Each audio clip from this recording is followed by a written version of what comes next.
Urea విషయంలో రాష్ట్ర ప్రభుత్వం యొక్క అసమర్థత ప్రధానమైంది.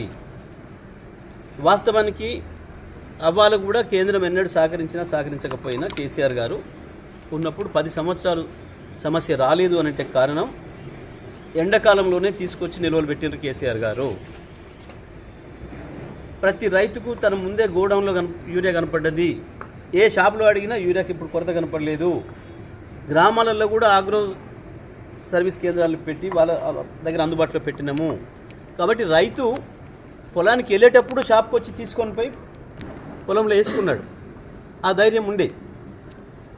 ఇవాళ ఎక్కడ కూడా కనపడతలేదు. ఇంకా ముఖ్యమంత్రి ఇంకొక సిగ్గుమాల మాట మాట్లాడుతున్నాడు. నిన్న ఇవాళ యూరియా ఉన్నది అందుబాటులో.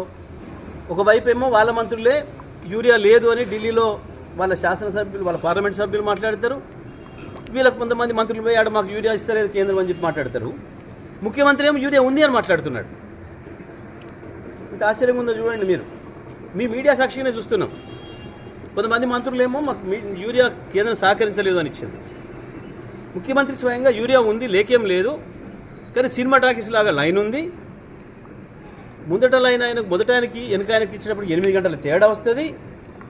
మరి ఎందుకు ఇవ్వాలి? కొత్తగా వ్యవసాయం చేసినా రైతాంగం గత 10 ఏళ్ళలో ఎందుకు రాలే?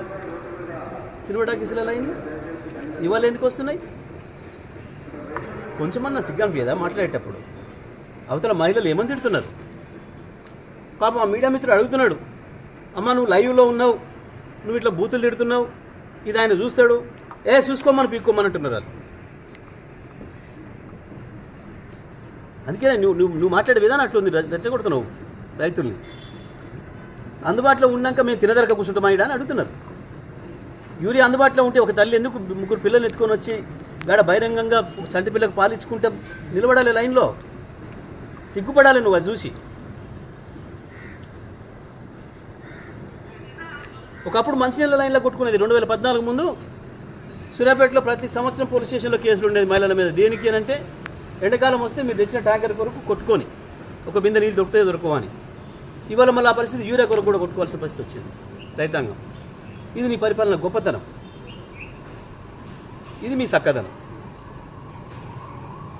ఇప్పటికైనా బుద్ధి తెచ్చుకొని ముఖ్యమంత్రి, మంత్రులు, ఎమ్మెల్యేలు బాధ్యత తీసుకొని రైతాంగానికి మాట ఇచ్చి ఏ రకంగా యూరియా సమస్య తీరుస్తారో వెంటనే తీర్చాల్సిన బాధ్యత మీ పైన ఉంది. లేకపోతే అది ఒక ప్రజా ఉద్యమంగా మారుతుంది. తస్మాత్ జాగ్రత్త అని చెప్పి హెచ్చరిస్తాం.